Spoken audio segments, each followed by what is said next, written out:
Animals that sort of look like a rugby ball, if you're squinting. A meditation by me, of course. It began, as so many things do, with a badger.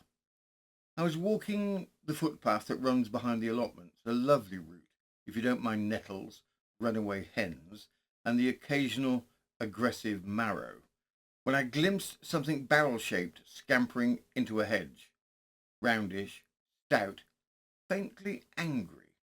And I thought to myself, well now, that looks rather like a rugby ball with legs and some deeply unresolved personal issues.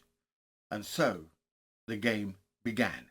By the time I reached the top stile, I had identified 3 additional contenders: a sheep, 2 woolly but still oval adjacent, a particularly grumpy bulldog, and a rather rotund cat known locally as Sausage Trevor. Trevor belongs to no one, he simply exists, possibly summoned into being by pastry. Since that day, I cannot help it. I've started compiling a mental list of creatures that, if squinted at in the correct light, could pass for a rugby ball. The guinea pig.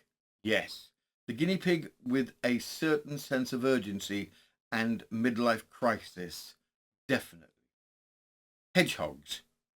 Borderline. Add a bit of momentum and they'd pass. The village vicar's dachshund. Frankly, uncanny. That dog looks like it was born for the backline. If we could get it to stop barking at its own reflection, it'd make a decent fullback. Naturally, this opened the door to further classification. Fruits and vegetables, as it turns out, are prime territory. Aubergines, undoubtedly rugby-esque, especially the small European ones with ambitions. Melons, plausible but emotionally fragile. The humble butternut squash, excellent prop forward potential, though a bit whiny in the scrub. I once spent a full 5 minutes staring at a sack of King Edward potatoes in the co-op, trying to decide whether one of them looked more like a rugby ball or more like my Uncle Ron. It was both distressing and informative.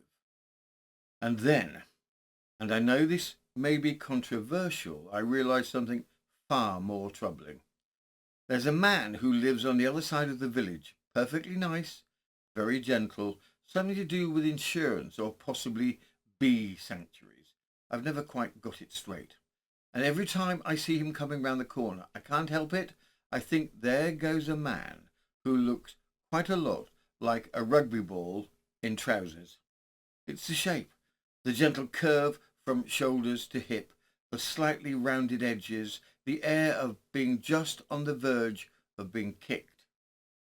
I avoid eye contact. I fear one day he'll ask if I want to join his book club, and I'll be forced to say for no other reason I cannot articulate.